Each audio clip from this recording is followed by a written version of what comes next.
हरे कृष्ण कृष्ण कृष्ण हरे हरे, हरे राम राम राम हरे हरे। हरे कृष्ण। तो सभी भक्तों का हार्दिक सुस्वागतम। इस रामायण की हम लोग श्रृंखला में सुंदर कांड का श्रवण कर रहे हैं। और सुंदर कांड में हम हनुमान जी के पराक्रम, वीर, भक्ति, स्वामी स्वामी भाव, स्वामी भक्ति अर्थात अपने भगवान, अपने गुरु, अपने सबके लिए किस तरह से वह हर चुनौती, समस्या से भरा हुआ ये कठिन कार्य कर पा रहे हैं। और कैसे कर रहे हैं तो वो हम लोग देख रहे हैं। तो इसकी महिमा अनंत है। हर बार कुछ ना कुछ हम लोग प्रयास करते हैं कि भगवान की उस महिमा को एक दो शब्दों से हम अपने हृदय में उतार पाए। क्योंकि समुद्र का अगर एक बूंद भी जल अगर आपको मिले तो आपको उसका स्वाद पता चलता है कि समुद्र का जल लावण्य है, अर्थात खारा है, खारा नमकीन है। तो भगवान का अगर एक कथा भी हमारे चेतना हृदय में अगर स्फुरित हो जाए तो कितना मीठा है ना। मिश्री से ज्यादा, शहद से ज्यादा, गुड़ से ज्यादा, इससे वो अत्यंत मीठा है। मतलब ये तो वही बात हो गई जो हमने कहा था कि उदाहरण देंगे वो उदाहरण अपूर्ण होगा, मतलब उसका कोई कंपैरिजन नहीं है उससे। फिर भी हम एक स्तर पे जाके उसको समझने का प्रयास करते हैं। तो भक्तगण, उसी सुंदर कांड का सुंदर श्रवण हम लोग आप सुंदर भक्तों के संग में करने का प्रयास कर रहे हैं हम भी। ठीक, तो इस कथा को आगे बढ़ाएंगे। अगर आप लोग थोड़ा सा पिछली कक्षा का, अगर आप लोग थोड़ा सा स्मृति हमें दे तो कोई बताना चाहेंगे अंतिम में हनुमान जी कहाँ पहुंचे और राजभवन के कौन से वो क्षेत्र में है, लंका नगरी के कौन से प्रदेश में है वो। प्रभु जी। जनिशा बताएंगी। मैं बता सकती हूँ। हाँ जी जनिशा जी, आपने अगर अरेंज किया है हैंड और आप अनुमति मांग रही है तो पूर्ण अनुमति है। बताइए क्या दृश्य चला था। प्रभु जी, प्रभु जी रावण के महल में पिलर पिलर्स थे जो मोती से ढके थे, और नीचे जमीन भी मोती से ढका था। Okay, good.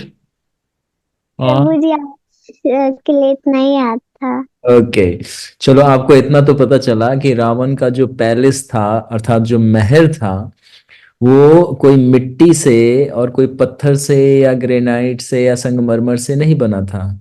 कैसा बना था? मोतियों से, सोने से, चांदी से, और कहीं कहीं वुड का था, कहीं कहीं लकड़ियां भी थी जो कुछ प्रभु जी, मिलाया गया था। जनीशा बताइए। प्रश्न है। प्रश्न? अभी तो हमने कथा प्रारंभ भी नहीं किया और प्रश्न पूछ दिया आपने। मैं पिछली क्लास का। अच्छा ठीक है, अगर आपको लग रहा है जिज्ञासा है क्योंकि अभी आप कौतूहल है आपके उसमें, फिर वो प्रश्न में ही मन अटका रहेगा, इसीलिए चलिए हम आपका प्रारंभ में ही उत्तर दे देते हैं। सिर्फ आप ही को अनुमति है, चलिए प्रश्न पूछ लीजिए जल्दी से। प्रभु जी, जो मोतियां थी वो असली थी या नकली? आपको क्या लगता है, रावण चाइना से लेके आए होंगे, चाइना का माल? नहीं प्रभु जी। आपको उत्तर खुद ही पता है, हमने इतने ध्यान से सुना। वही तो कह रहे थे ना कि जो स्वर्ग लोक के अलकापुरी में इंद्र के और जो देवताओं के महलों में वो देखने के खजाने में जहाँ पे उनके धनाकोश है वहां पे वो देखने को मिलते हैं। वो रावण के महल में कैसे पड़े हुए हैं, जैसे हम लोग कूड़ा कचरा इकट्ठा करके कहीं साइड में बॉक्स में रख देते हैं या घर के बाहर निकाल देते हैं या किसी दूसरे, है ना, खाली स्थान में फेंक देते हैं। उस तरह से यहाँ पे जो मोती आप देख पा रहे हो श्रवण के माध्यम से, जो कि हम लोग रामायण का श्रवण कर रहे हैं, तो जो आप सुन रहे हो, जो देखने का प्रयास या अभ्यास कर रहे हो, वो वास्तव में रियल है, असली है। कोई भी प्लास्टिक मेडेड नहीं है वो, और कहीं से ऐसे नहीं आर्टिफिशियल रखा, सब कुछ ऐसा है कि वो स्वर्ग लोक में और देवताओं के पास वो धनाकोश में होता है, यहाँ पे वो फेंका हुआ है। इतना संपत्ति है रावण के पास। तो आप समझ पाए। हाँ प्रभु जी। अगर मान लो आपको आपकी माँ आपको 100 रुपीज देती है पॉकेट मनी, तो आप कहाँ रखते हो? संभाल के रखते हो या जाके डस्टबिन में फेंक देते हो? संभाल के रखती हूँ प्रभु जी, क्यों संभाल के क्यों रखते हो आप? क्योंकि वो आगे काम आ सकता है। एग्जैक्टली क्योंकि आपको पता है वो बहुत मूल्यवान है, उससे मैं कोई भी चीज को खरीद सकती हूँ, कोई भी वस्तु को खरीद सकती हूँ, है ना? तो उसी तरह से रावण के पास इतने सारे संपत्ति उसने कोई लॉकर में बंद करके नहीं रखा है, ऐसे ही पड़े हुए हैं, कोई भी असुर उसको छू नहीं सकता, कोई भी उसको चुरा नहीं सकता, क्योंकि सब लंका नगरी में ही रहते हैं, तो सबको सब कुछ मिला हुआ है। इसीलिए हनुमान जी ने कहा था शुरू में कि मैं इनको धन का लालच भी नहीं दे सकता कि हाँ चलो मैं तुम्हें, है ना, 10 लाख स्वर्ण की मुद्राएं ला के दूंगा राम भगवान के अयोध्या नगरी से या किष्किंधा से। वो पहले ही समझ गया देख के कि इनको धन से तो जीता ही नहीं जा सकता, क्योंकि कुबेर का ही ये खजाना है। इसलिए तो जो भी चीजें वहां दिख रही है वो प्योरली बहुत परफेक्टली है और एकदम ओरिजिनल है, कोई भी आर्टिफिशियल नहीं। तो अब आपको क्लियर हो गया? हाँ प्रभु जी। ओके, तो अब जो क्वेरी आएगा उसको आप नोट करके रखिएगा पेपर पेन से, और लास्ट में हम पूछेंगे, ठीक?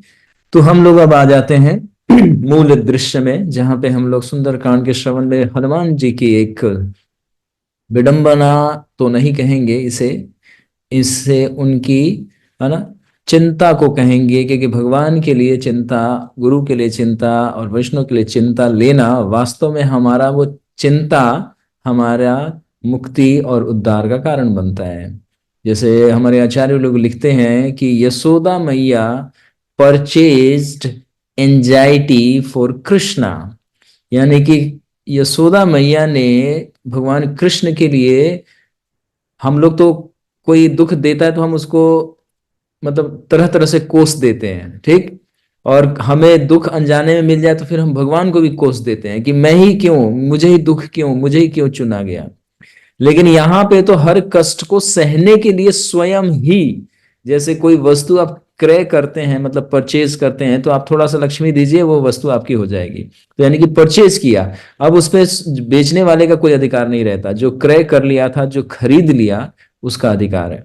उसी तरह से यशोदा मैया का बताया गया है कि कृष्ण की सेवा के लिए उन्होंने सारी समस्याएं स्वयं और सारे कष्टों को स्वयं ही खरीद लिया है कि अब ये जो कष्ट मेरे जीवन में है ये मेरा स्वयं का है। इसको कहते हैं सेवा भाव। तो इसीलिए वहां पे आचार्य लोग लिखते हैं एक लाइन में कि Yashoda, mother Yashoda purchased anxiety for Krishna, यानी कि भगवान कृष्ण की सेवा के लिए सारे कष्ट को सहन करने के लिए कैसे है, एकदम ललायत है, एकदम तत्पर है, तैयार है कि चलो कौन सा कष्ट है आ जाए, हम कृष्ण को सेवा देंगे। और इसका सुंदर उदाहरण गोवर्धन पर्वत से लिया जा सकता है कि गोवर्धन पर्वत ने भगवान को अपनी सेवा देने के लिए छत्र के रूप में और ब्रजवासियों की सुरक्षा देने के लिए अपने पीठ पे कितने कष्ट सहे हैं जो ब्रह्मांड के इतिहास में शायद ही किसी ने सहा होगा। इंद्र के वज्र का मार जो एक बार अगर वो चला दे तो वो बिल्कुल पाउडर हो जाता है। अगर अगर पर्वत पे चला दे इंद्र अपने वज्र तो वो पाउडर बन जाता है, मतलब आटा चक्की में पिसा हुआ पाउडर जैसा दिखेगा आपको, इतनी शक्ति होती है। वो अनंत बार उससे प्रहार किया, संवर्तक बादल, संवर्तक अग्नि, संवर्तक वायु उस गोवर्धन को, है ना, हिलाने के लिए, उसको ध्वस्त करने के लिए सब आए थे ना गोवर्धन लीला में, ये इसका सुंदर उदाहरण है।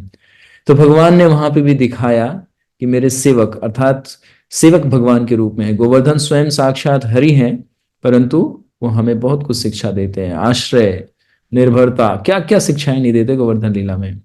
तो उन्होंने कष्ट सहे और कष्ट खुद सह के किसको आनंद दिया, किसको आश्रय दिया, किसको छत्र दिया, ब्रजवासियों को। इसीलिए भगवान को अत्यंत प्रिय है गोवर्धन, राधा रानी को अत्यंत प्रिय है गोवर्धन।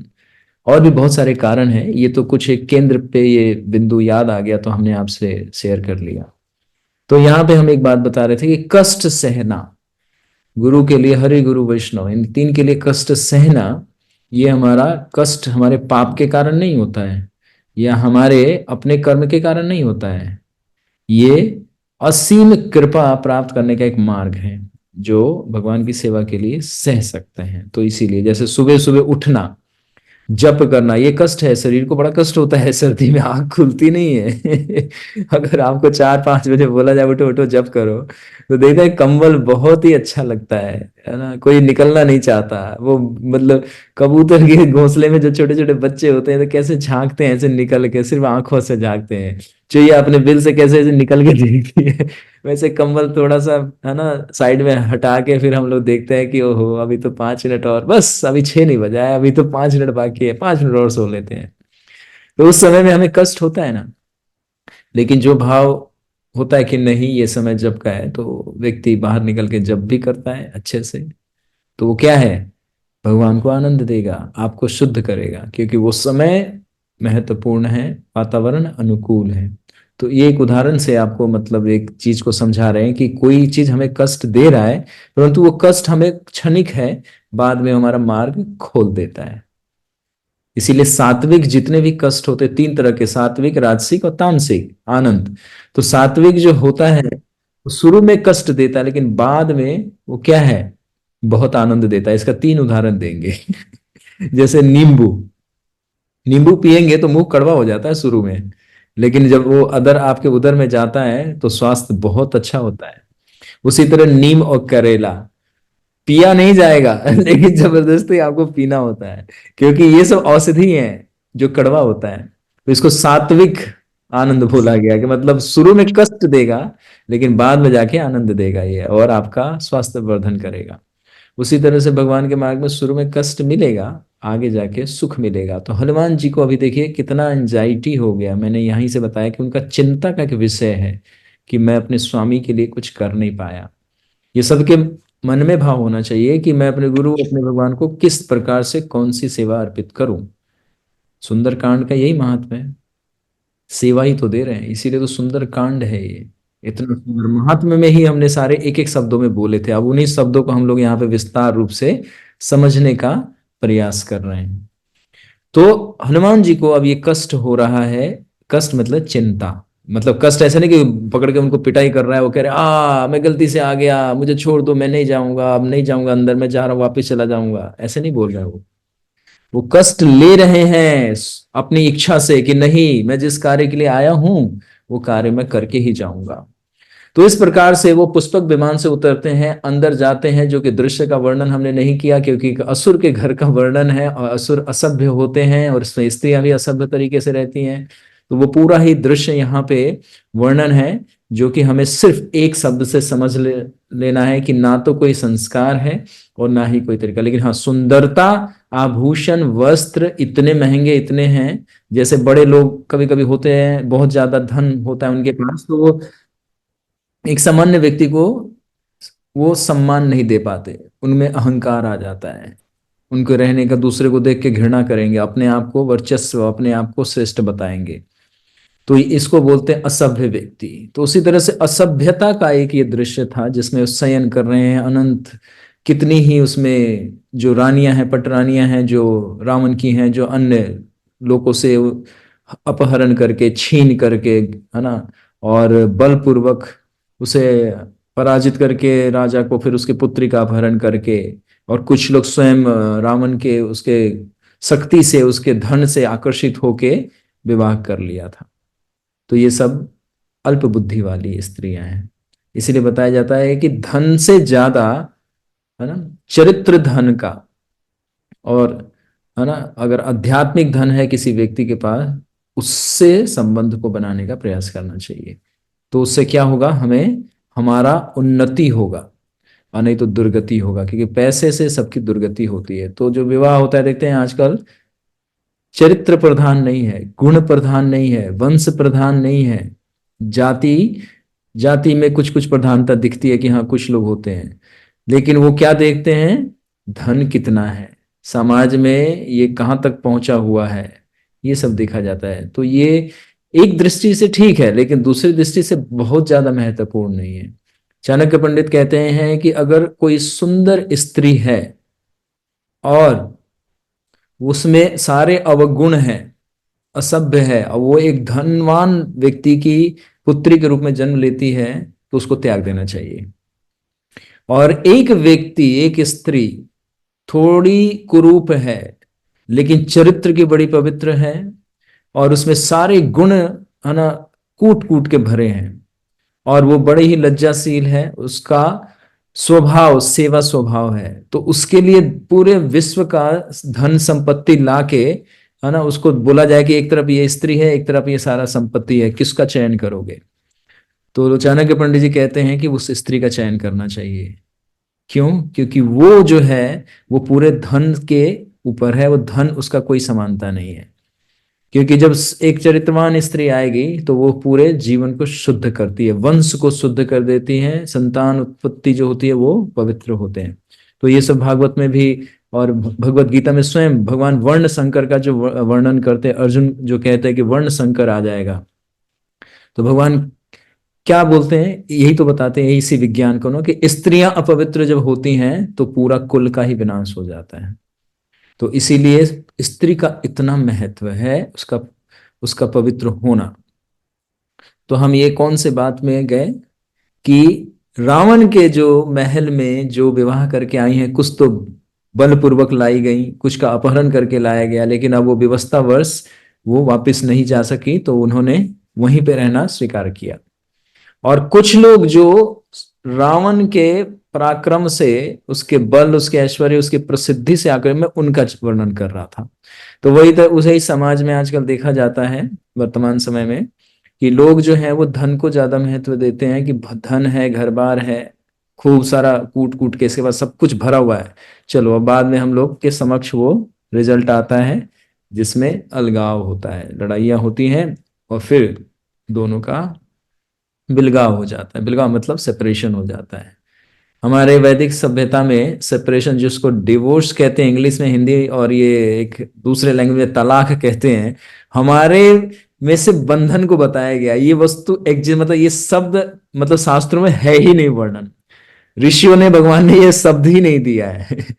इसीलिए सती प्रथा है हमारे में, और या तो फिर वो तप का जीवन अपनाती हैं, है ना, कि बस अब अगर हमारे प्रभु नहीं रहे तो सिर्फ भगवान की ही सेवा और जो जिम्मेदारियां हैं उन्हीं का वो। तो माता सीता भी उसका दिखाएंगे, बहुत सारे उदाहरण हैं, कुंती महारानी इसके साक्षात उदाहरण है, कर्तव्य का पालन करके श्री हरि की सेवा की। तो ये सब हम लोग स्त्री का इसलिए बोल रहे हैं क्योंकि बहुत समय के बाद हम लोग ने बहुत पहले ये सब चर्चा कर रखी है, इसी में जब अनसुईया माता और सीता माता का चरित्र का वर्णन हो रहा था, कौशल्या माता, कैकेयी माता, इन सब का जब स्त्रियों का वर्णन हमने किया था, तो आप लोगों को स्मरण होना चाहिए, उसमें ये सारी चर्चाएं हमने की थी। यहाँ पे क्यों दोबारा से पुनरावृत्ति हो रही है? क्योंकि एक तरफ ये सारी महान स्त्रियां हैं जो अपने चरित्र से सबको, पूरे जगत को तारती हैं, और यहीं पे एक ये स्त्रियां हैं जो कि देखने मात्र से चेतना दूषित हो जाएगा। तो रावण की ये स्थिति है, यहाँ पे सब असभ्य तरीके से पड़े हुए हैं, मदिरा पान किए हुए हैं, मांस भक्षण भी, क्योंकि जो मीट खा के सोचते हैं कि हम तो बड़े अच्छे व्यक्ति हैं, तो मीट खाने वाले व्यक्ति कभी मनुष्य के उसमें नहीं आता, मनुष्य के वो दानव राक्षस के कैटेगरी में आता है। क्योंकि मांस भक्षण कौन करता है? राक्षस। चाहे वो भले ही मॉडर्न तरीके से कुक करके और फ्रिज में रख के खाता हो, लेकिन वो भी राक्षस है। ये बड़ा करवा सकते हैं, लेकिन क्या करें, बोलना तो पड़ेगा ना। तो ये समझना है, क्योंकि ये महापापों में से एक पाप आता है मांस भक्षण करना। लेकिन अब व्यवस्था ही ऐसी है, लेकिन अब तो लोग जागृत हो रहे हैं और इस सभ्यता की तरफ पुनः लौट रहे हैं कि हमें क्या करना है। तो हनुमान जी ने ये सारे दृश्य देखे। अब उनको ये एक विडंबना थी कि उनको ये दृश्य देखना पड़ा। क्यों? क्योंकि अभी आगे जाके एक श्लोक में ये स्पष्ट हो जाएगा आपका कि क्यों वो सब ये दृश्य देख रहे हैं और क्यों देखना पड़ रहा है। और देखने मात्र से भी उनको, उनकी चेतना में जरा सा भी विकार नहीं आया। तो ये भगवान की विशेष कृपा है। तो हनुमान जी इस पूरे महल में सारे दृश्य को देखते हैं, स्त्रियों का रहन सहन और उनके आसपास में क्या सज्जा की वस्तुएं हैं और किस तरह से फूल बिखरे हैं, ये सारा पूरा मतलब इसमें 3 से 4 सर्गों में वर्णन है, जो कि हमने सिर्फ एक सर्ग में थोड़ा सा चर्चा करके आपको उसका समरी बताया। तो आगे अब हनुमान जी वहां से आगे बढ़ते हैं। तो हनुमान जी की एक बड़ी समस्या ये थी कि इतने स्त्रियों में कोई भी, हनुमान जी ने ना तो व्हाट्सएप, ना इंस्टाग्राम, ना ही कोई फेसबुक का कोई पिक्चर या कोई पासपोर्ट साइज का फोटो लेके आए थे। जैसे हमें कोई व्यक्ति ढूंढना हो तो हमें उसका कहते हैं ना, एक फोटो दे दो, हम देख के समझ लेंगे, कहीं भीड़ में मिला तो हम उसको पकड़ लेंगे, आपको पहुंचा देंगे आपके पास। पहला ऐसा नहीं था। तो हनुमान जी को बस खाली एक आभूषण दिया था भगवान ने कि वो इसको पहचान लेगी और समझ जाएगी कि तुम मेरे द्वारा ही भेजे गए हो। तो अब इतनी स्त्रियों में किसको दें, एक से बढ़कर एक सुंदर स्त्रियां, कि इसमें गंधर्व की स्त्रियां हैं, महर्षियों की, ऋषियों की स्त्रियां भी हैं, और वो सब इतनी कांतिमान, इतनी सुंदर हैं। तो हनुमान जी कैसे जाके सबको बोले उठा उठा के कि एक्सक्यूज मी, वेकअप वेकअप, ऐसे तो बोल नहीं सकते। हनुमान जी सब उठ जाएंगी, पकड़ लेंगी बानर को, पिटाई कर देंगी, राक्षस जाग जाएंगे, है ना, पहरेदार अंदर आ जाएंगे, रावण जाग गया तो फिर तो और भी बड़ी कोलाहल हो जाएगा यहाँ पे। तो हनुमान जी विचार कर रहे हैं कि इसमें नहीं हो सकती, क्यों? क्योंकि जिस तरह से भगवान राम है, तो उनकी पत्नी कोई सामान्य स्त्री की तरह तो नहीं होगी। तो उनमें ये सारे विचार आ रहे हैं। फिर भी वो सब स्त्रियों के मुख को देखते हुए आगे बढ़ जाते हैं, और अंत में एक अलग पलंग पे, अलग ही उसी सेक्शन में एक अलग पलंग पे, बिल्कुल स्वच्छ रूप से, क्योंकि इन देखिए अब इसी राक्षसियों के बीच में ये जो स्त्री का अब जो वर्णन आ रहा है, इनका भी सारांश बताऊंगा, फिर आगे चल के जब इनका वार्तालाप रावण से होगा ना, तब इनके चरित्र का वर्णन करेंगे हम। क्योंकि ये स्त्री असुर का होते हुए भी बड़े ही हमारे शास्त्रों में इनका वर्णन है, क्योंकि पतिव्रता है ये। तो इनसे भी शिक्षा लेंगे जब हम पहुंचेंगे कि फेवरेबल अनफेवरेबल। क्योंकि इनका पति कैसा है, राक्षस है, और ये स्वयं कैसे हैं, महान भक्त हैं। तो इनका नाम क्या है अभी बताते हैं। तो उन्हीं स्त्रियों में, रावण के महल में ये स्त्री एक ही कोने में पड़ी है, और हनुमान जी देखने के बाद एकदम प्रसन्न हो जाते कि मिल गई मुझे। तो वास्तव में कौन है, यही सीता माता है। इतनी सरलता से थोड़े ना भक्त और भगवान के दर्शन होते हैं भक्तों को। तो देखिए हनुमान जी आगे बढ़ते हैं और क्या होता है। तर्कायामसं सीतते रूपयोनं संपदा, हर्षेना महता युक्तो नंदनय हरियुत्थपा। उसके शरीर का रंग गौर था। ये कौन स्त्री है? जो स्त्री का वर्णन हम कर रहे हैं, ये उसी महल में एक तरफ विशेष सेक्शन बना हुआ था, और वहां पे एक बहुत बड़ा बेड लगा हुआ है, मतलब बिछौना, उस पे ये स्त्री शयन कर रही है। तो ये भी बहुत ही सम्माननीय स्त्री है। अभी सुनिए ध्यान से, ये सीता माता नहीं है, सीता माता तो कहीं और है। उसके शरीर का रंग गौर था, अर्थात गोरी थी, बहुत स्वर्ण के समान चमक रही थी। शरीर की कांति पिघले हुए सोने के समान। वह सारे रणवास की स्त्रियों की स्वामिनी थी। रावण की अत्यधिक प्यारी भार्या, परम रूपवती, इनका नाम मंदोदरी है। तो ये मंदोदरी है, अब समझ गए? ये मंदोदरी, ये सामान्य, ये जितनी राक्षसियां सो रही हैं, ये वैसी नहीं है। ये बड़ी ही पवित्र और बड़े ही गुणवान और बड़े ही धर्म को जानने वाली हैं ये। ठीक। तो इनका नाम है मंदोदरी। ये रावण की प्रमुख रानी है ये। और लंकेश्वरी इनको भी कहा जा सकता है, क्योंकि लंकेश किसको कहा गया है? रावण को। तो लंकेश है ना, लंकेश्वरी अर्थात रावण की पत्नी। तो रावण की पत्नी है ये। महाबाहु पवन नंदन हनुमान जी ने उस सर्वभरण भूषित, अर्थात सर्वभरण भूषित मतलब बहुत सुंदर अलंकृत हैं ये। इन्होंने बहुत कपड़े भी बहुत कल्चरल, बहुत तरीके से साड़ी को पहना हुआ है, बहुत अच्छे से, मतलब ये सहन कर रही हैं। ठीक। स्वर्ण आभूषण मतलब स्वर्ण के आभूषण पहने हुए हैं, और ये बहुत ही मंद मुद्रा में, अर्थात बड़े सभ्य मुद्रा से ये शयन कर रही हैं। मंदोदरी की सुंदरता और उनकी यवनता को देख सीता का होना, है ना, उनके आनंद का उत्तरोत्तर बढ़ गया। उनका मतलब हनुमान जी को लगा कि यही है सीता मैया, और वो उछल पड़े, हरि बोल। जैसे आपको प्रसाद मिल जाए भीड़ भाड़ में तो कैसे उछलते हैं, हरि बोल मुझे मिल गया। ऐसे बोलते हैं ना। कोई व्यक्ति प्रसाद बांट रहा हो, राजभोग या कुछ बांट रहा हो, विशेष कोई भगवान का वस्त्र बांट रहा हो, आभूषण बांट रहा हो, या उनका निर्माल्य बांट रहा हो, तो हजारों की संख्या में लोग हो, आपको मिल जाए, आप कैसे उछलते हो, मिल गया मुझे, मिल गया मुझे, मिल गया, ऐसे आप लोग हरि बोल करके आनंद में ले जाते हैं। तो हनुमान जी जो अभी तक बड़े ही चिंतन में थे, तुरंत उत्साह से भर गए, और उनको लगा यही है सीता माता। लेकिन हम लोगों को पता चल गया सीता माता तो है नहीं। तो वो बड़े आनंद में आके वो नृत्य की तरह मतलब उछल पड़े एकदम से, जैसे बानर स्वभाव में है ना। अभी तो वो लघु बानर है, बिल्ली से भी छोटे आकृति में है, लेकिन बुद्धि विवेक तो सब कुछ वैसे हनुमान जी की तरह ही कार्य कर रहा है ना। तो उनको लगा कि यही सीता माता है, क्योंकि ये अन्य राक्षसियों से बिल्कुल विपरीत प्रतीत हो रही थी। तो उनको लगा यही है। फिर बानर प्रकृति को दिखलाते हुए हनुमान जी मारे हर्ष के पूंछ को फटकारने लगे। मतलब वो अब बानर की तरह है तो बानर की तरह ही उनकी चेष्टा होगी ना, तो उछलने लगे वहीं पे। जैसे आप लोग छोटे बानर को देखे होंगे, कभी कभी उनको फ्रूट दिया जाता है ना तो दो पैरों पे से कूदने लगते हैं। वृंदावन में इस दृश्य बहुत देखने को मिलता है। तो बानर को हंस, मतलब वो भी हंसते हैं ना, जैसे पशु पक्षी कोई भी जीव है, ये स्वभाव उसमें होता है, हर्ष शोक दुखी रोना बोलना। क्योंकि हम उनकी भाषा को नहीं समझते तो हमें लगता है वो बोल नहीं सकता, लेकिन वास्तव में पक्षियों की भी भाषा होती है और पशुओं की भी भाषा होता है। जैसे एक आप सर्दियों में देखेंगे, एक गली में कोई कुत्ता रोने लगता है तो दूसरे गली में भी उस कुत्ता वो वहां से वो सिग्नल देता है।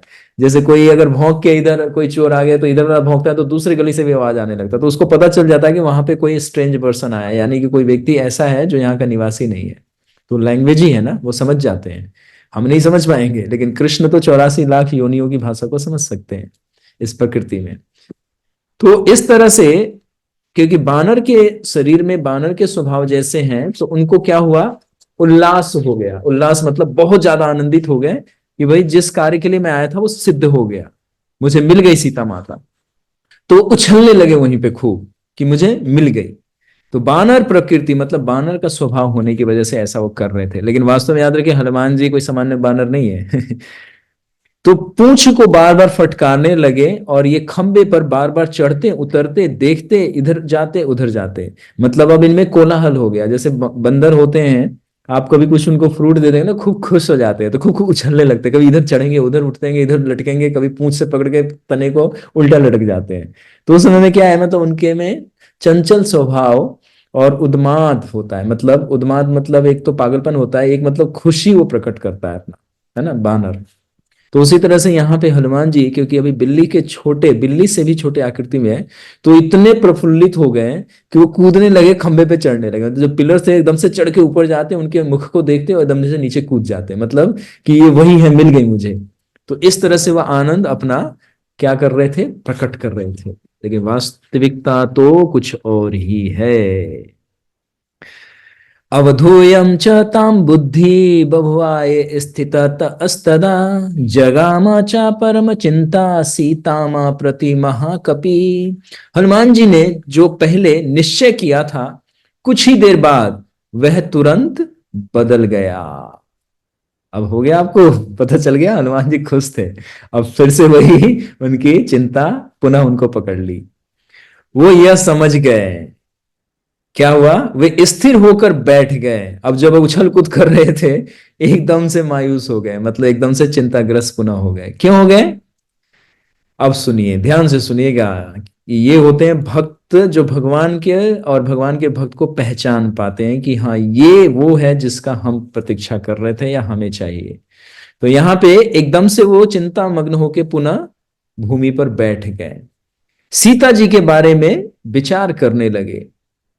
अब देखो यहाँ पे वर्णन मैंने सारांश रूप से किया था, दो तीन शब्दों से और मैं करने का प्रयास कर रहा हूं कि यहाँ पे मंदोदरी माता जो यहाँ पे शयन कर रही हैं, ये अन्य राक्षसियों से बिल्कुल अलग है। ये समान, जैसे वो असभ्य तरीके से सो रही थी, उनके वस्त्र और आभूषण और उनके जो मुद्राएं थी वो बिल्कुल असभ्य थी। लेकिन यहाँ पे जो मंदोदरी हैं वो बड़े ही अलंकृत, बड़े सुशोभित और अच्छी तरीके से हर वस्त्र को उन्होंने पहन करके शयन करी, और मुद्रा से ही ऐसा लग रहा है कि ये कोई ही देव कन्या है।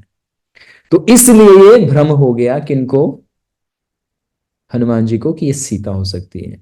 परंतु भ्रम होते हुए भ्रम ज्यादा समय तक ही नहीं रहा, क्योंकि भगवान अपने भक्तों के भ्रम को ज्यादा समय तक नहीं रखते, बहुत जल्दी ही उसको क्या करते हैं, अपने दिव्य ज्ञान से प्रकाशित कर देते हैं। तो ये एक विशेषता होती है भक्त बनने का, कि जो सामान्य मनुष्य को लाखों अरबों साल लग जाएगा, भक्त थोड़ा सा प्रयास करेगा तो भगवान उसको कृपा के रूप में अपना दिव्य ज्ञान दे देते हैं। तो अज्ञानता को हटाना ही माया को हटना है ना। जैसे सूर्य के आने से, उसकी रोशनी से सारा अंधकार का नष्ट हो जाता है ना, तो दिव्य ज्ञान जो भागवत और भगवत गीता का ज्ञान है, जो वेद पुराण, जो प्रमाणिक वेद पुराण है, उनका ज्ञान ही हमारी इस भौतिक प्रकृति के सारे आवरण को हटाता है। तो हनुमान जी उसी तरह से तुरंत उस, है ना, उस मोह और उस जो समझ रहे थे कि ये सीता माता है, उससे बाहर आ गए। कैसे आए? तब सुनिए। न रामेण वियुक्ता स स्वप्नाय तु महर्ति भामिनी न भुक्तुम न पय अलंकृतम न पाप पावनम पावनम उपसेवितम। अब सुनिए, जो स्त्री अपने पति से दूर है वो इस अवस्था में कैसे रह सकती है? तो एक संस्कार और एक जो सभ्य स्त्री होंगी उनका ये यहाँ पे थोड़ा सा वर्णन करेंगे हम लोग। वे मन ही मन, अर्थात वे हनुमान जी, वे मन ही मन कहने लगे, सीता पतिव्रता होकर श्री राम के वियोग में ना तो वो सो ही सकती हैं। अब समझिए, और मंदोदरी यहाँ पे बिल्कुल निर्विघ्न होके सो रही हैं। इनका अभी हमने वर्णन नहीं किया है, इनका हम वर्णन आगे चल के करेंगे, क्योंकि जब इनका वास्तविक वार्तालाप होगा तब हम इनका पूरा चित्र का वर्णन करेंगे। तो सुनिएगा, ये दृश्य याद रखिएगा जो अभी इनको हमने हनुमान जी ने शयन करते हुए जो दृश्य बताया, तो ये सब वहां पे आपको समझ में आएगा। ठीक, तो यहाँ पे हम अभी हनुमान जी की बातों को हम लोग समझने का प्रयास करेंगे। सीता पतिव्रता होकर श्री राम के वियोग में ना तो वो सो सकती हैं, ना वो कोई अन्न स्वीकार कर सकती है अर्थात भोजन कर सकती हैं, ना अपना वो श्रृंगार कर सकती हैं, और ना ही वो मदिरा का पान कर सकती हैं। और इतने निर्भीघ होके वो तो कभी भी इस स्थान पे रह ही नहीं सकती। तो ये जो थॉट आया, उनके विचार आया, तुरंत वो भ्रम टूट गया। पहले उछल रहे थे ना, तो तुरंत कि नहीं, इतनी सरलता से, जैसे कोई व्यक्ति को हम ढूंढ रहे होते हैं तो आकृति वैसे दिखता है पीछे से, तो हम खुश हो जाते हैं ये वही व्यक्ति जा रहा है। और जैसे उसके कंधे पे बोलते हैं एक्सक्यूज मी, और जैसे वो व्यक्ति पलटता है तो हमारा भ्रम टूटता है ना, अरे हम जो समझ रहे थे ये व्यक्ति वो नहीं है। तो तुरंत, मतलब जब तक हम मिले नहीं तब तक वो भ्रम बना रहा, जैसे मिल लिए देख लिए भ्रम टूट गया। तो उसी तरह से यहाँ पे हनुमान जी का जो भ्रम अभी बना वो तुरंत टूट गया। कैसे? एक विचार से कि सीता माता ऐसे हो ही नहीं सकती।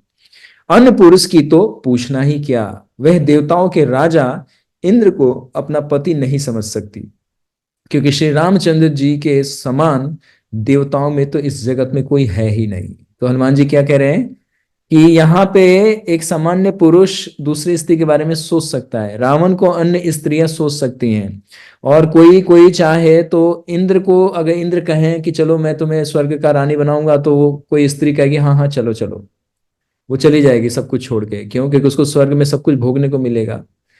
तो हनुमान जी कह रहे हैं कि कोई सामान्य स्त्री ऐसा नहीं करती। जग में जो संसार का जो सभ्यता है, एक सामान्य स्त्री ऐसा नहीं कर सकती। जो मतलब एक कहते हैं ना कि एक सामान्य कॉमन वुमन है कि चलो ये थोड़ी संस्कार, अच्छे परिवार से है, संस्कार है इसके अंदर और धर्म के मार्ग पे चलती है, वो व्यक्ति ऐसा नहीं कर सकती। यहाँ तो सीता माता की बात हो रही है।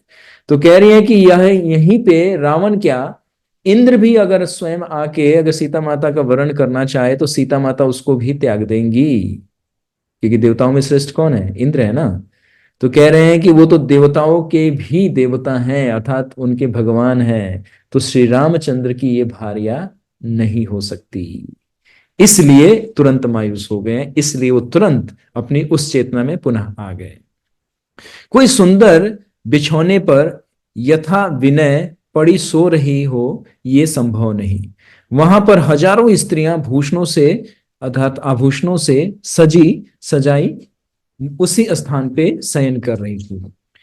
तो हनुमान जी इस चीज को अच्छे से समझ गए कि कोई सुंदर बिछौने पे वो कैसे सो सकती है ना, और सुंदर आभूषणों से सजी हुई ये सारी स्त्रियां हैं, तो ये कैसे संभव है कि ये सीता है, सीता माता है। तो इस तरह से उनके मन में ये विचार आया, और आते के साथ वो फिर से गहन चिंतन में चले गए।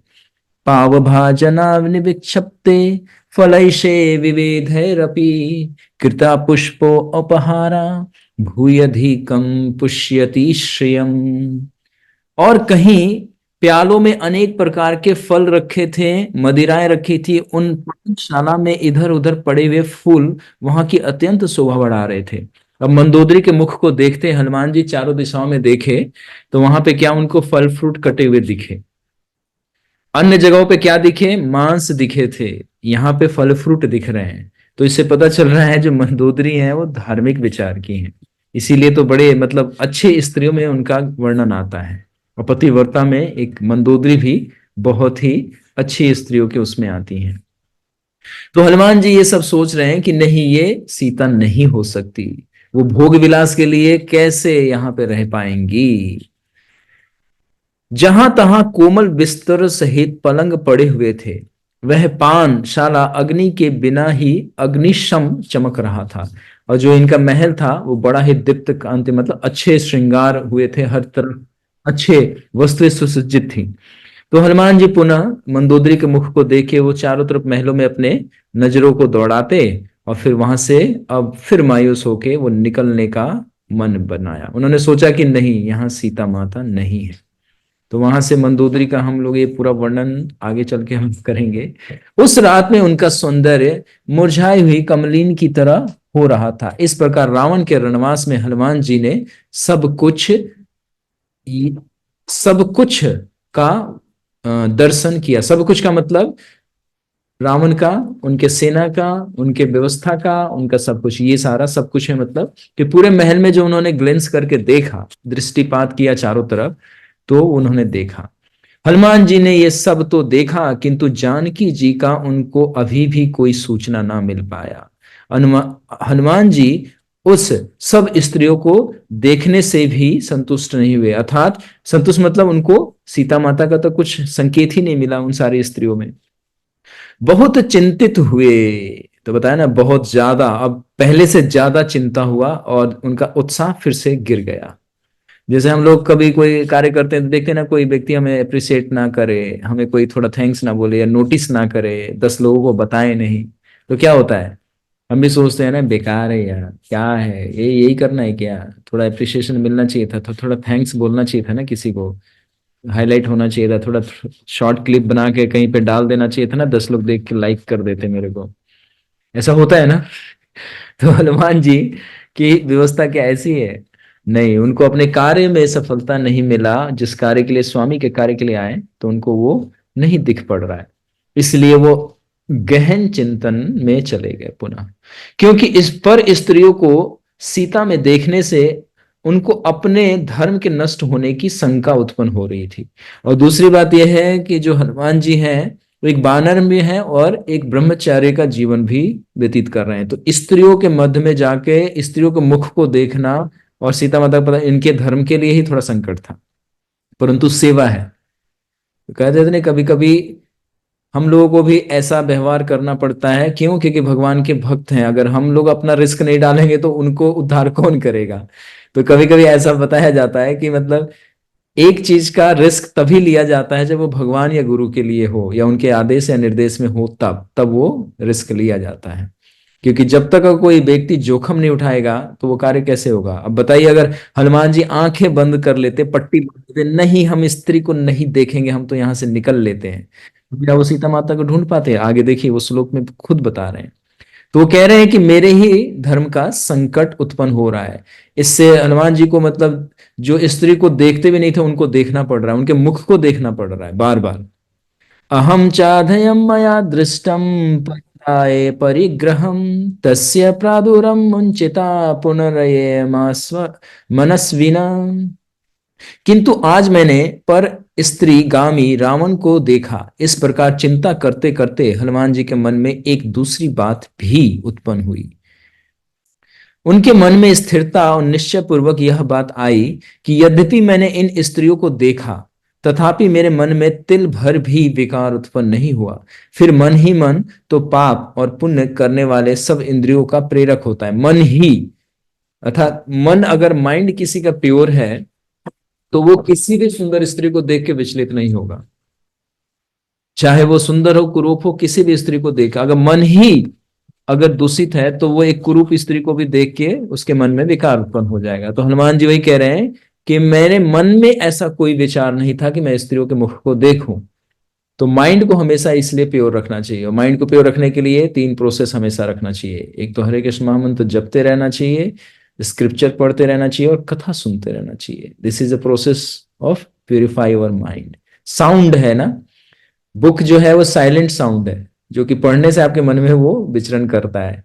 और कथा तो जो अभी श्रवण कर रहे हैं या रिकॉर्डेड लेक्चर्स आप सुनते हैं, है ना, वो। और तीसरा जप मंत्र, ये तीन चीजें मिलके हमारे मन को शुद्ध रखती हैं। ये तीनों में से आप कोई दो भी अगर पालन कर ले, श्रवण करके कीर्तन करे या कीर्तन करके अध्ययन करे, अध्ययन करके कथा करें, तो भी, क्योंकि भगवान का ही नाम है ना, इसमें भगवान का ही हम लोग का पूरा मन श्रवण के समय में ही एक ऐसी प्रक्रिया है जिसमें पूरा मन हमारा केंद्रित रहता है भगवान के चरणों में। क्योंकि भगवान की कथा सुन रहे होते हैं ना, तो सारी इंद्रिया, सारा मन, इसीलिए कथा इतना शक्तिशाली है।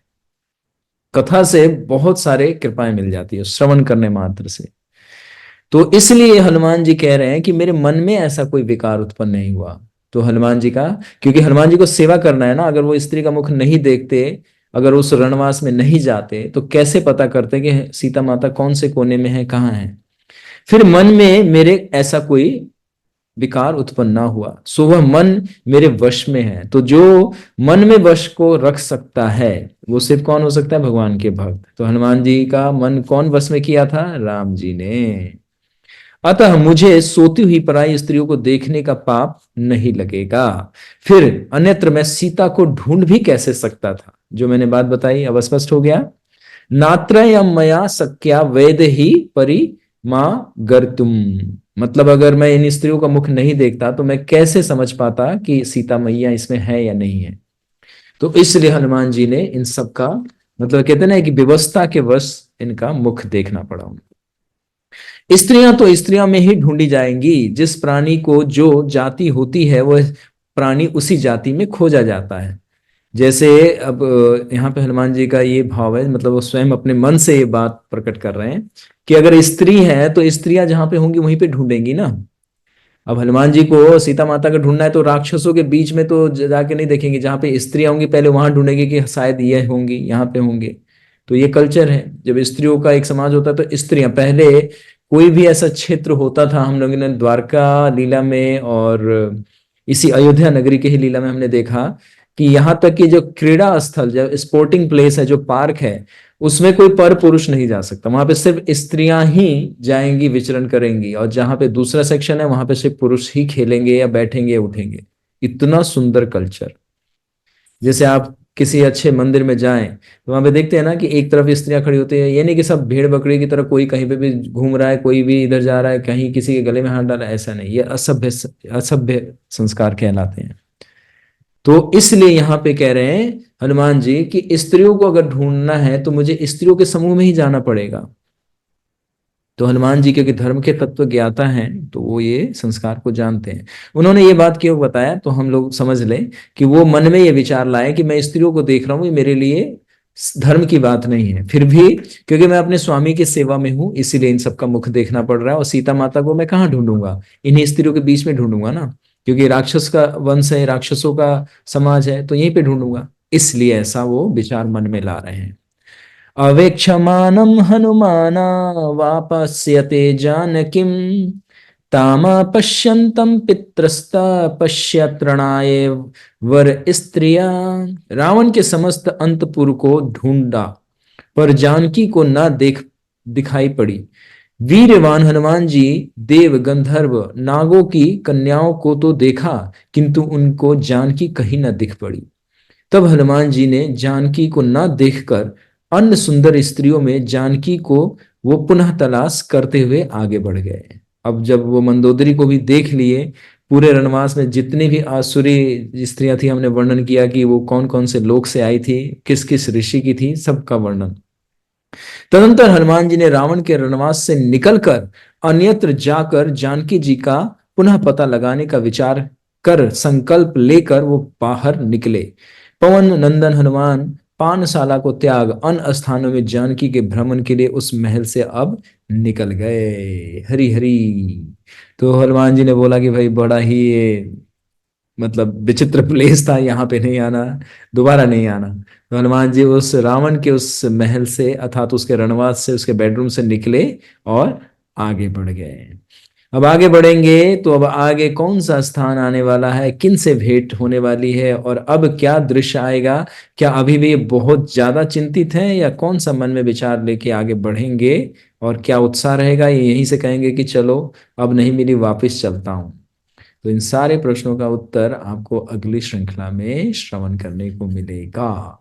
तो भक्तगण, अब आपकी बारी है, आज हम यहीं पे विराम देंगे इस कथा को। अब कोई प्रश्न है, जिज्ञासा है तो कृपया कर पूछिए। प्रभु जी, जनिष्ठा, आपका प्रश्न है। चलिए जनिष्ठा, आप ही पूछिए, जब तक और लोग प्रयास करेंगे। आप। प्रभु जी, जो मंदोदरी थी वो अलग बेड पे क्यों सोती थी? हाँ, आपने बड़ा अच्छा प्रश्न पूछा। मान लो कि आप अपने घर में अपने रिलेटिव्स को इनवाइट किया, ठीक है, आपकी फ्रेंड भी हैं, आपकी सेम एज की हैं, और वो लोग ना हाँ। बड़े उल्टे सीधे काम करते हैं, बड़े स्पाइसी खाते हैं, कोई भी ऐसे सर पे बाल पकड़ के खींच देगा, और आपके है ना, जो आपके स्टडी के मटेरियल है सबको लेके इधर उधर फेंक देगा, और आपके बेड पे चढ़ के ऐसे ही खूब सारा कचरा फैला देगा। ठीक है, कुछ ऐसे आपके रिलेटिव होंगे, और कुछ होंगे तो थोड़े बहुत गुडनेस में रहेंगे, अच्छे रहेंगे, आपसे बहुत पोलाइटली बात करेंगे, रिस्पेक्टफुल मैनर से डील करेंगे। तो अब आप बताओ, आप किसके साथ आप टाइम बिताना चाहोगे? जो अनकल्चर है, जो सामान इधर उधर फेंकती है, बिल्कुल ऊट पटांग हरकतें करती है वो, या थोड़े से जो फेवरेबल है, थोड़ा पोलाइट है, थोड़ा मैनर्ड है, उसके साथ? जनिशा, आप बताओ। प्रभु जी, जो मैनरल है उनके हाँ, साथ। तो अब आपका प्रश्न आया कि यहाँ पे मंदोदरी माता अलग क्यों सो रही थी, क्योंकि मंदोदरी ये सामान्य राक्षसियों की समान वो नहीं थी। उनके पति रावण राक्षस स्वभाव के हो गए थे और करते भी थे, परंतु ये बड़े ही अच्छे संस्कार की हैं, और इनको बहुत सारे गुण इनमें विद्यमान है। आगे जब चलेंगे, और थोड़ा आगे जब हम लोग इस कथा में चलेंगे, तो जब वार्तालाप होगी युद्ध के समय, तब इनका चरित्र का वर्णन करें, क्योंकि अभी चरित्र का वर्णन नहीं, अभी तो सहन कर रही है ना, तो थोड़ा उठ जाएंगी। तो इसलिए ये अलग सो रही हैं, क्योंकि ये अलग है, उन सब में ये बिल्कुल यूनिक है, और बड़े ही अच्छी हैं ये, मतलब इनका बहुत हर चीज बहुत प्योर है, इसलिए अलग सो रही थी, कि उनके बीच में ये नहीं सो। मतलब प्रभु जी, हम्म। जो राक्षस थे वो गंदे थे, और जो मंदोदरी माता थी वो अच्छी थी, इसलिए राक्षसों को अच्छा काम करना अच्छा नहीं लगता, इसलिए वो अलग थी। हाँ, क्योंकि उनके साथ सोती तो फिर उनको भी है ना, वो सब मांस खाने पड़ते। तो यहाँ पे देखा इनके पास क्या रखा होता, कटे हुए फ्रूट्स रखे थे, है ना। तो ये राक्षस मांस वांस नहीं खाती है। लेकिन जो अन्य स्त्रियां थी, वो राक्षस स्वभाव की भी हो गई थी कुछ का, ऐसा मतलब बहुत सारा चीजें हैं, हम लोग उतना नहीं। तो मंदोदरी जो थी वो एक अच्छी स्त्री थी, और वो बहुत कल्चरल थी, इसीलिए उनके साथ वो सोना पसंद नहीं करती थी, अलग सोती थी। अब आप समझ पाए? क्लियर हुआ? हाँ प्रभु हाँ प्रभु जी, धन्यवाद। हरे कृष्ण प्रभु थैंक यू, जी। आपने अच्छा प्रश्न पूछा। तो होपफुली कि आप भी बहुत अच्छे से, बहुत नीट एंड क्लीन, और हर टाइम टेबल पे हर कार्य को करते हुए सब कुछ करेंगी, तो आप भी अच्छे कैटेगरी में काउंट होंगी। चलिए भक्तगण। धन्यवाद प्रभु जी। हाँ, जेनिशा बहुत इंक्विजिटिव माइंड है, उनको बहुत सारे क्वेश्चन होते हैं, और रेलेवेंट क्वेश्चन पूछती हैं कि अलग क्यों सोई थी। तो चलो ठीक है, उनको पता रहना चाहिए कि अलग क्यों सो रही थी। तो अलग इसीलिए क्योंकि गंदे बच्चों के साथ गंदे बच्चे सोते हैं, अच्छे बच्चों के साथ अच्छे बच्चे सोते हैं, इसीलिए। चलिए, तो अब कोई और किसी का एक प्रश्न होगा तो ले पाएंगे। किसी कोई प्रश्न है, पूछिए। अ, हरि बोल प्रभु जी, दंडवत प्रणाम। धन्यवाद, बताइए। प्रभु जी, लास्ट क्लास से क्वेश्चन है मेरा। पूछिए। जैसे आपने पुष्पक विमान के बारे में हमारे को बताया था कि पुष्पक विमान का जो मतलब ऑनरशिप थी हम्म, वो रावण ने युद्ध करके मतलब लिया।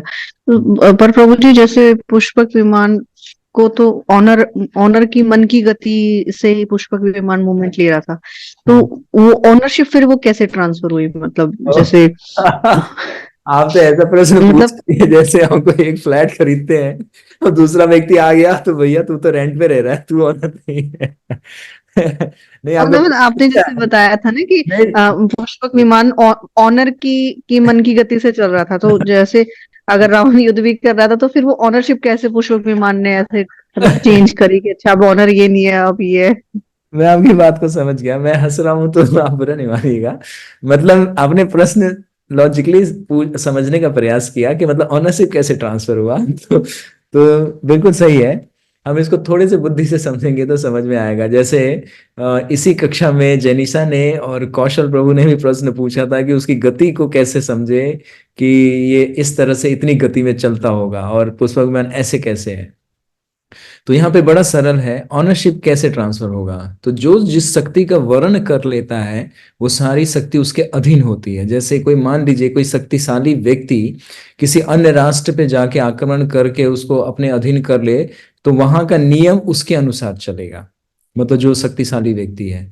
तो पुष्पक विमान की एक विशेषता ये भी है अन्य विशेषताओं में, और आपने सुना है, ये मैंने नहीं कहा है, ये स्वयं किसने कहा है, संपाति ने कहा है और जटायु ने कहा था कि जिस विमान से तू उड़ के और इस स्त्री का हरण कर रहा है ना, जिस पे तू अपना वर्चस्व स्थापित किया है, इसी विमान को तेरे से छीन लिया जाएगा, तेरे से अधिक बल वाला इस पे वो अपनी क्या करेगा, शासन चलाएगा। तो राम जी के लिए था वो शब्द कि यही विमान राम जी वापस लाएंगे ना अयोध्या नगरी, सारे पुष्प सारे वानर सेना को इसी, और सीता माता को रात्रि में ही लेके आ जाएंगे। तो कहने का अर्थ इसका एक लाइन में है आपका उत्तर, मतलब आपने प्रश्न सही पूछा है, मतलब आपके मन में ये जिज्ञासा है कि ऑनरशिप कैसे ट्रांसफर हुआ। तो जो व्यक्ति पहले जिस वस्तु का जिस शक्ति का वर्ण करता है बलपूर्वक या अपनी सिद्धि या तपस्या से, फिर वो शक्ति उसके अनुसार ही कार्य करती है। जैसे ब्रह्मास्त्र एक शस्त्र है, तो ब्रह्मास्त्र एक व्यक्ति है, वास्तव में वो शस्त्र नहीं है, वो शस्त्र का रूप धारण कर लेते हैं। ब्रह्मा जी के पास ये सर्वोच्च शक्ति है ब्रह्मास्त्र, ठीक। तो ब्रह्मास्त्र जो है वो शक्ति एक व्यक्ति के रूप में है। तो वो जब मंत्र सिद्धि होती है तो ब्रह्मा जी उस व्यक्ति को उस व्यक्ति के अधीन कर देते हैं। जैसे आपको उदाहरण देंगे सबसे बढ़िया महाभारत का, ठीक है, और महाभारत के इसी रामायण में ही आ जाते हैं। भगवान राम को ही ये शक्तियां सारी दे रहे थे विश्वामित्र, तो उन्होंने कहा था कि तुम ब्रह्मचर्य का पालन कर रहे हो और तुम मन को पूरी तरह से नियंत्रित रख रहे हो, इसलिए मैं सारी शक्तियां तुम्हें आज तुम्हारे अधीन करता हूं। तो गुरु अपने सारे ज्ञान को जब देखते हैं कि शिष्य समर्पित है और ये शिष्य मतलब लॉयल, जैसे इसको कहते हैं ना कि आज्ञाकारी है ये, तब वो देख के, और भी बहुत सारे गुण हैं, ये दो सिर्फ उदाहरण के लिए बता रहा हूं, तब वो अपने उस ज्ञान को, जो एक सामान्य तो सभी को देते हैं, सारे शिष्य को देते हैं, लेकिन जो एक गुह्यतम, जैसे अर्जुन को भगवान ने गुह्यतम ज्ञान दिया है ना, राज विद्या, राज गुह्यतम, सबसे टॉप सीक्रेट में से सीक्रेट नॉलेज दिया है जिससे भगवान को वश में किया जा सकता है। तो वो नॉलेज भगवान ने किसको दिया, शिष्य को दिया। तो उसी तरह से विश्वामित्र जी ने राम जी और लक्ष्मण जी को कहा कि आप इंद्रियों को वश में रख रहे हो, तो ये जितनी शक्तियां मैंने अर्जित की है आज के बाद आप भी इसका प्रयोग करोगे। तो अब वही व्यक्ति शक्ति के रूप में भगवान राम के आदेश का पालन कर रहे हैं। तो यहाँ पे जो पुष्पक विमान है ये स्वचालित मतलब ऑटो ऑपरेटेड है ना। जैसे आप अगर आप लोग एलेक्सा एक मोबाइल ऐप होता है, आप लोग एप्पल फोन में यूज करते होंगे, बहुत सारा जगह पे आ गया है, बहुत सारे सॉफ्टवेयर बन गए हैं, आप कमांड देते हैं तो जो व्यक्ति का वॉइस वो एक बार एक्सेस करता है वो उसी के, आप मतलब ये फीचर है एक्चुअली में कि वो वॉइस रिकॉग्नाइजेशन होता है। जैसे फोन में है, फोन में कोड भी है, बायोमेट्रिक भी है, लेकिन वॉइस का भी है। आपको पता है वॉइस, आपके वॉइस से फोन अनलॉक हो जाएगा, फेस डिटेक्शन भी होता है। तो ये सब टेक्नोलॉजी से समझिए कि टेक्नोलॉजी आज की नहीं है, ये भगवान ने बहुत पहले बना रखी है, लोग आज इसको एक्सेस कर पा रहे हैं तो बड़ा यूनिक लगता है, लेकिन ये जो टेक्नोलॉजी है बहुत पहले से है। तो जिस तरह से हम वॉइस या फेस डिटेक्शन से या फिंगरप्रिंट से एक्सेस करते हैं, तो क्योंकि वो सिस्टम जो है उसी को क्या करता है, ऑनर ले लेता है कि मतलब आप मेरे को रिकमेंड करोगे, और आप जब एक्सेस दोगे, जैसे फिंगरप्रिंट से है ना, आप जब एक्सेस देते हैं तो आपका पेटीएम एटीएम जो भी कार्ड है वो सब चलने लगता है। तो उसी तरह से जब स्वामित्व एक बार स्थापित हो गया उस पुष्पक विमान पे, अब आज रावण चला रहा है, इससे पहले कुबेर चला रहे थे, अब जब रावण परास्त हो जाएंगे तो भगवान राम के आदेश का पालन करेंगे। तो वो शक्ति शक्तिमान के अधीन में कार्य करती है। तो इस तरह से इसको समझना है कि ऑनरशिप जो ट्रांसफर हुआ कुबेर से, और कुबेर से पहले किसके पास था, विश्वकर्मा जी। विश्वकर्मा जी ने इसको बनाया था ना, ओरिजिनल मैन्युफैक्चरर पर्सनालिटी कौन है, विश्वकर्मा जी। तो ये ऑनरशिप अभी थर्ड पार्टी के पास है, अब यहाँ से फोर्थ पार्टी भगवान कृष्ण भगवान राम बनेंगे। तो इस तरह से इसको समझना है कि जो व्यक्ति का बल पूर्वक या जो उसका कमांड देगा वो उसके ही बात को अनुसरण करेगा। तो पुष्पक विमान एक व्यक्ति के फॉर्म में भी है, आप ये मत समझिए कि वो है। तो बताया ना कि मन के बातों से वो समझ के चलते हैं, तो वो इन एक तरह से ये साइंस है, समझना पड़ेगा आपको। तो आई होप कि अब आप थोड़ा क्लियर अंडरस्टैंडिंग से समझ पाएंगे, जितना मैं समझ पाया उतना बताया आपको। जी प्रभु जी, मैं क्लियर हुआ, मुझे समझ पाई मैं। धन्यवाद प्रभु जी। हाँ, तो ऑनरशिप इस तरह से ट्रांसफर हुआ कि जो व्यक्ति उस पर वर्चस्व स्थापित करेगा, पुष्पक विमान उसके आदेश का पालन करेगा। अभी तक तो उम्मीद नहीं थी, लेकिन एक और हमारे विद्यार्थी ने हाथ खड़े किए हैं। चलिए पूछिए, आपका प्रश्न क्या है? हरे कृष्ण प्रभु जी, दंडवत प्रणाम। धन्यवाद। थोड़ा सा लाउड बोलना होगा, या तो फोन को क्लोज कर लीजिए, और सरकमस्टांस ऐसा है तो कोई बात नहीं, हम ध्यान से सुनेंगे। बोलिए। प्रभु जी, जैसे भी आपने बताया कि ब्रह्मास्त्र जो होता है एक व्यक्ति है, और वो जब उसका आह्वान किया जाता है तो पूरी शक्ति के रूप में वो चलता है। हम्म, तो प्रभु जी, जो भगवान के सारी चीजें हैं श्री कृष्ण भगवान की, वो हम्म, भी सारी व्यक्ति ही है। उनके वस्त्र हैं, चाहे उनके आभूषण है, वो भी हम्म। व्यक्ति है क्या? हाँ जी, हाँ जी, बिल्कुल यही है। बलराम जी के फॉर्म में पूरा यूनिवर्स क्रिएट होता है। भगवान की तीन शक्तियां हैं ना, अलादनी, संवित और सांधनी। तो ये तीनों नहीं शक्तियां ही पूरे जगत में अपना विस्तार करती जाती हैं, और यहाँ पे आते आते ये अनंत शक्तियों में बट जाती है। प्रभु जी, उनके उनकी अपने जो पर्सनल चीज है, मैं उसके बारे में मैं उसी जानना की चाह बात रही कर रहा थी। हूँ कि जैसे मैंने क्या कहा कि वही तीन शक्तियां विस्तार लेते लेते यहाँ आती हैं। तो अब तीन शक्तियों में बलराम जी सर्वप्रथम शक्ति हैं विस्तार शक्ति, ठीक है। तो वो विस्तार जी। करते हैं वस्त्र के रूप में। ये बलराम जी हैं। जो ऑल्टर देखता है आपके घर में, जो मंदिर है, वो बलराम जी का फॉर्म है। इसीलिए भगवान के लिए जो भी अच्छा। वस्तु हम प्रयोग में लाते हैं, वो साक्षात बलराम जी हैं। अब ये तत्व ज्ञान होता है। ये सब घंटी है, बलराम जी हैं। ओ। सुदर्शन अच्छा। चक्र है, ये भगवान के नेत्र के अवतार हैं। मतलब नेत्र से निकला सुदर्शन, जो जिसके दर्शन पवित्र कर दे सबको, जैसे सूर्य है। तो सूर्य को हम सूर्य नारायण कहते हैं ना, कि भगवान के चक्षु हैं वो। चंद्र है ना, प्रभु चंद्र नारायण, जी। अर्थात चंद्र नारायण का अर्थ क्या है? कि भगवान नारायण हैं। तो ये व्यक्ति है वास्तव में, ये सब आध्यात्मिक जगत में हम जी। लोग का एक स्वरूप है। इसीलिए बोलते हैं कि स्वरूप सिद्धि और स्वरूप की चर्चा भी नहीं की जा सकती, मेरी योग्यता नहीं है उस पर बोलने की।